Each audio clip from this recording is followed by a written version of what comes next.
Okay, so welcome back. I'm going to get into the habit of making these videos more frequently.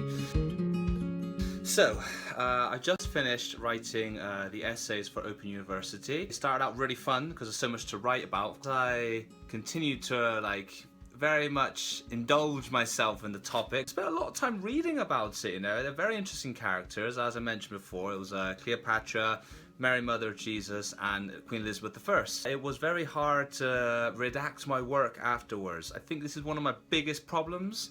I just have so much to write, and honestly, most of it is quite, I said the word self-indulgent. I'm gonna keep that word, self-indulgent, which again is kind of why I like writing, because it's fun, you know? I mean, you just kind of you just put your mind to paper and it just comes out like a big tapestry. I've never actually knitted a tapestry before, but of course the analogy is there, something that it could be, you know, something you add bit by bit, you make better, you revise, you review, you improve, constantly and never-ending improvement. So can I? I've got it written down somewhere in my many notes that I stick on the wall. Again, it's all about improvement. We'll start out as 2,000 words together. I had to redact, so there were 2 essays of 600 words. I had to cut out so many things which I found interesting too, especially the personification of Mary being like the Mother Nature. I thought that was a really good kind of way to use the topic. Of course, I had to stick to the question, I had to reduce it and focus exactly on what the image was. I thought it was easy to write about considering what the information I had to base it off,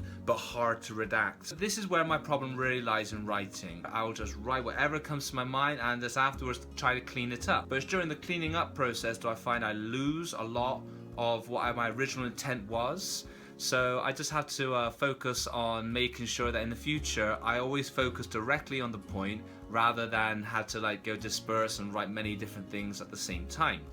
So yeah, now I'd like to focus on what is the next step. Everything I've got at the moment is the accumulation of what I've been building up to. I come back to England over a year ago now. I've got my own place, I've got a full-time job, you know, so I've got an income. I'm writing in a writers group. Every 2 weeks we talk about different stories and things. I've attended many writing schools over the past year. Now the next step really is to kind of stick to the path. So now that it's there, it's no longer something like, oh, I've got to do something new to do this and do that. No, now I've got to understand the disciplines of the writing process.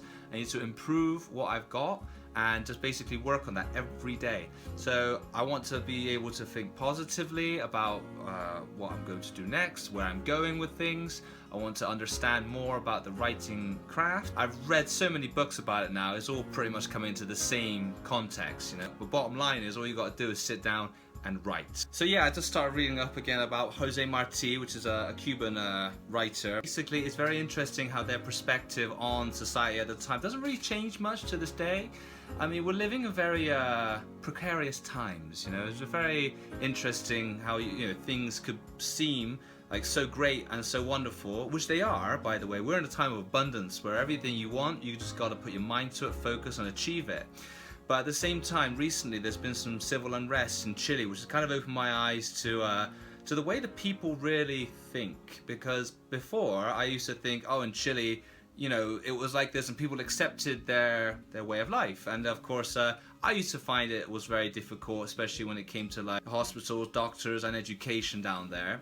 And you speak to everyone and they have their own discontent about the situation, but no one was ever going to do anything to change it, because anything ever did to say about changing never really happened. Recently there's been a civil unrest in South America, and again, I do hope it's going to make some kind of impact in the long run, but as it stands, it's just pretty much a chaotic situation which is going to settle down. I really hope so, because there's some really nice people down in Chile, and of course they don't deserve what's been going on. I mean, the violence is out of control, and of course I really care about the people who are suffering there, because I know the situation is dire, but I just really pray that things just resolve in their own way, in their own time. You can't force change down straight away, you know. They made the message clear. You can't expect something to change from one thing to the other overnight. Again, you read about what's going on, you see all these poor people getting shot, and it's just kind of it's devastating, honestly, and it's been on my mind since it's begun, of course. Again, it was all brought about by the mistake of pulling the military out to a demonstration, which was the first time they'd done that. I mean, the last time I saw a military in the street, like in Chile, was during an earthquake. And yeah, so I think in this case, that was a bit extreme. Well, no, I'm lying for that, was really extreme, but that's what's going on down in Chile at the moment. I don't talk about politics because bottom line is, if I'm not involved in it, I shouldn't really have an opinion. I'm an observer, I'm just saying that is what the situation is, what it is, and I'm just hoping that in due process it will improve. When I come back to England, I just want to focus on myself, on my writing, but then, you know, you can't help think about where things were. Good I had it in Chile, really, and how good I got it here, and how you got to make the most of every opportunity you have and every moment you live, because you just never know when it's going to change. You know, you just never know when a natural disaster will take place, when there'll be a civil unrest, when things will radically become something entirely different other than this golden age we're in at the moment. I'm not saying this is the case for everybody. I'm just saying that it's an opportunity for everyone to just look at things a little bit differently. I mean, if they just put their mindset towards something constructive, then they can create something new. And that's where I'm at, to be honest. Of course, I feel like what happened in Chile in my life kind of, it all led me to where I am today. Who knows, it might lead me back there. The winds of change, they just take you to and fro. At the end of the day, you just got to go with it and pray for the best, because you never know when something can change your life. It will take 5 minutes, and it did in my life, and it does in everyone else's. So I'm just looking forward to the future now. I'm going to start making more videos about where things are going. Of course, for all those who are trying to make something new in their lives, to make that change, or to have the guts to kind of like follow their passions, I really support you guys, and I admire everyone who has the opportunity to prosper in what they love doing. And I just hope that everyone gets to feel this way. This is what it is to be human. We just got to feel our passions, feel our joy, and feel a bit of self-satisfaction. Okay, if you don't feel self-satisfaction in whatever you do, you got to make a change, however drastic it may seem. You got to be able to feel happy with what you're doing, and I feel great. I feel happy with what I'm doing at the moment. Of course, every little change that I want to make every day, I'm just setting my sail, you know, just adjusting it according to the wind, and making sure that whatever happens next, it's going to be interesting. I'm going to enjoy it. And at the moment I am enjoying it. I'm also taking part in NaNoWrimo at the moment, where I'm writing 1,600 words a day. So far I'm actually on 8,900, and I lost track, to be honest, but it's nearing the 9,000 mark, which I'm a little behind because I should be on 12,000, considering how NaNoWrimo is measuring my development. So the idea really started off as what would happen if the country was invaded. Thing is now what's been going on with Chile, I've had to change a lot of the characters' perspectives, because now I need to integrate that part of the history. So I have contemplated really trying to dissociate characters actually from a genuine country and make it fantastical. Because honestly, I don't want to be writing a history of the country which I don't live in at the moment, because I don't understand what exactly is the input of the common people. Probably best to, rather than kind of like create characters in that environment which at the moment is going through turmoil, to create my own environment with the own characters who have their own situations which reflects that society. So basically it will be a dystopian fantasy, you know. So where I was looking for an adventure story, I'm gonna have to now look towards making it more science fiction and character driven. It's important that a story is character driven. I think it's important to recognize the needs of each individual in a story and how they can develop, because if a character starts the same and ends the same, well, the only thing that's really changed then is the story. But then why would you read about somebody who hasn't changed? You know, why not read about, why read about a situation that hasn't affected somebody? Why not write about a person who suffers from a situation and it develops? So that's where I'm at the moment. It's fun to write, because I actually wrote part 1 at the beginning of this year, thinking it was only going to be like a prologue, but it ended up being like 200 pages in its own right. It's nice to come back to those characters now they're 3 months older. So it's been 6 months since I last wrote, but the first part. Nice to see where the characters are and how they've picked them up and what they've been going through.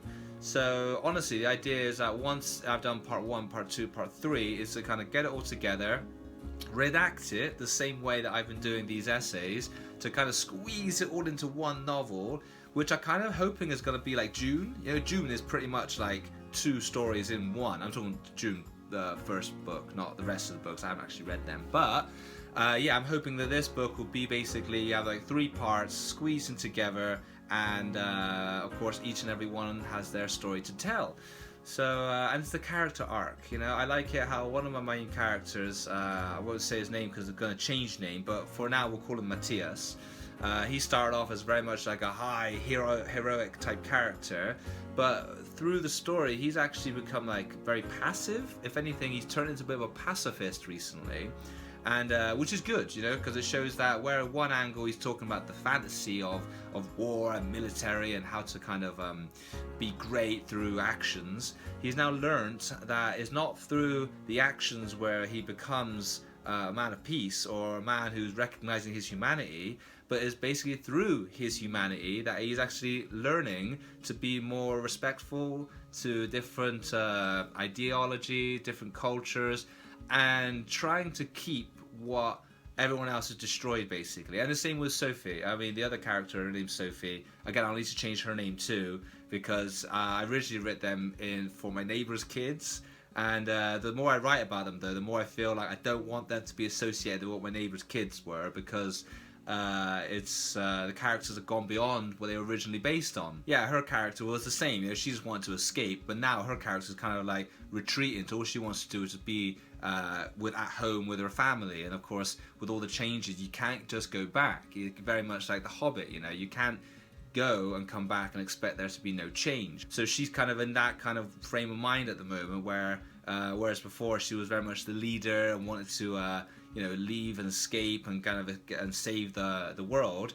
Now she wants to go back to how things were because there's no value in trying to make a change. I mean, this has really much come from what's going on now with this Greta girl going to the United States and trying to, you know, get a lot of people involved in the climate change, because I can see her focus is very much is true, you know, she's got pure heart and she's got good ideas, but the world will like basically tear her concepts down until eventually she'll just kind of like, yeah, I feel like what's the point, you know? And I think that's kind of where Sophie's at the moment. She's like, what is the point? It's all going to end up being the same anyway.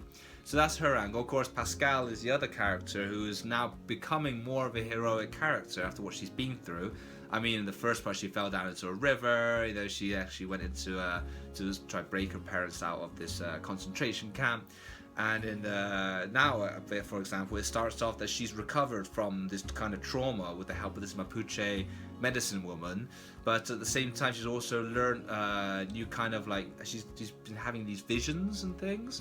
And I thought that was an interesting starting point, because I didn't know where to start with her. I didn't know how she was going to start in the story. But now when I start off that she has this kind of meeting with this Mapuche woman and she takes her to the sacred site, I said, yeah, this vision is going to be her kind of inciting incident. It's going to motivate her to want to do more in this situation, in this kind of environment. So not everybody needs that incentive, of course, but in this case I thought that was interesting because it's mystical.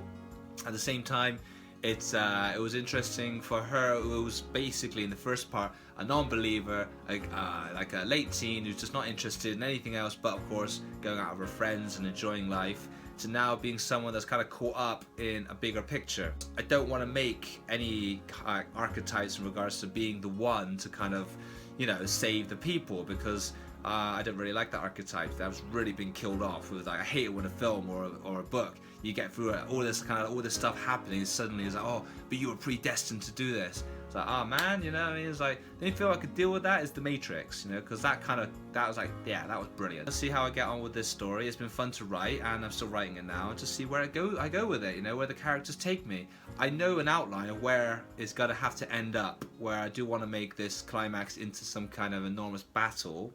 But at the same time, how they get there is as much a mystery it is to me as the reader when they start reading it. So that's going to be fun. So this is me. I'm back into making my videos once a week. So this is video 2. And I want to make one once a week to tell you what I'm up to, what's going on. And of course, for all those who are looking for inspiration or they need a bit of push and things of what they want to do with their life, I give you my full support. If you have any comments on this video, please write below. But again, there's not much to say because I'm just very much speaking my mind. So thank you very much for watching. Have a good day. Bye bye.